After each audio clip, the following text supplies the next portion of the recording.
Hey my YouTube family, कैसे हैं आप सब।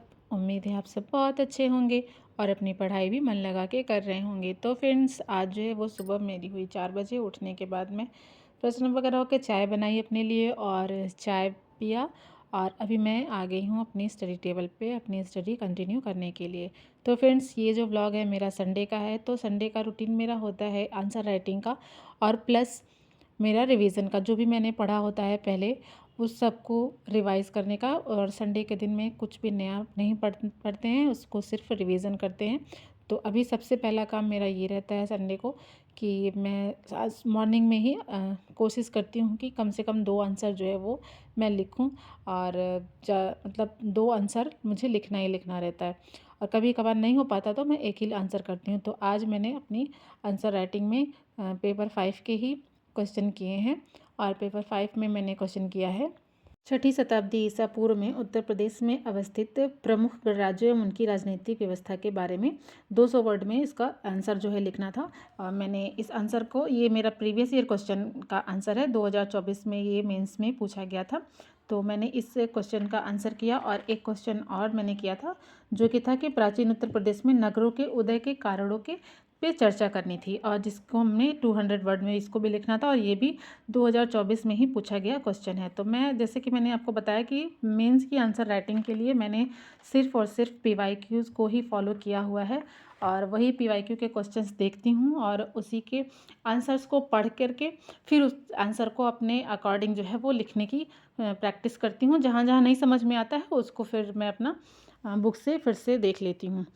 तो फ़िलहाल इस तरह से मेरी स्टडी चल रही है। आप लोग की कैसी चल रही है, कमेंट करके ज़रूर बताइएगा। और मेरे पास एक कमेंट था कि मुझे भी पीसीएस की प्रिपरेशन करनी है लेकिन समझ नहीं आ रहा कहाँ से करूँ और नोट्स कहाँ से लूँ। तो देखिए सिस्टर, मतलब कहाँ से करूँ तो ये तो बात नहीं है कि आपको जो भी एग्ज़ाम की प्रिपरेशन करनी है, जैसे आपको पीसीएस की करनी है, तो सबसे पहले आप पीवाईक्यू लीजिए।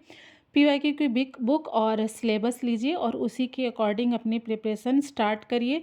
और जब तक आप सोचते रहेंगी और सिर्फ सोचते रह जाएंगी, आपको सोचना नहीं है बहुत ज़्यादा, बस उस चीज़ को कंटिन्यू करना है और स्टार्ट करना है।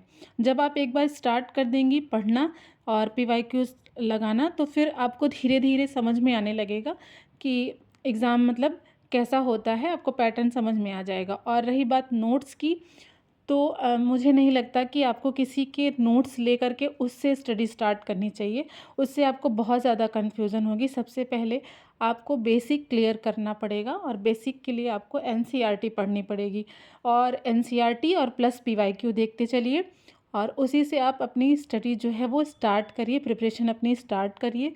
और धीरे धीरे देखिए, एक ही दिन में सब कुछ नहीं आता कि आपको सब समझ में आ जाएगा।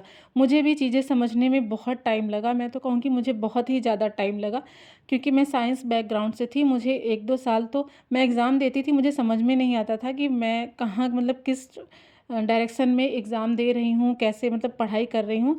और धीरे धीरे एग्ज़ाम देते देते जो है अब समझ में आने लगा है कि हाँ, अब डायरेक्शन में, सही डायरेक्शन में स्टडी हो रही है। और मुझे ये समझ में आने लगा है कि मैं क्या पढ़ूँ और क्या नहीं पढ़ना है। तो ये सारी चीज़ें प्रैक्टिस के ऊपर डिपेंड होती हैं और एग्ज़ाम देने के ऊपर डिपेंड होती हैं। तो जब आप पीवाईक्यूज़ और सिलेबस को एनालिसिस करेंगे तो आपको ऑलरेडी समझ में आ जाएगा कि आपको क्या पढ़ना है और कैसे अपनी प्रिपरेशन को स्टार्ट करनी है। तो इस तरह से आप अपनी प्रिपरेशन जो है वो स्टार्ट कर सकती हैं। आई होप आपको समझ में आया होगा, कुछ आइडिया मिला होगा। और नोट्स तो आपको मतलब खुद से बनाने चाहिए, जहाँ तक मुझे ऐसा लगता है।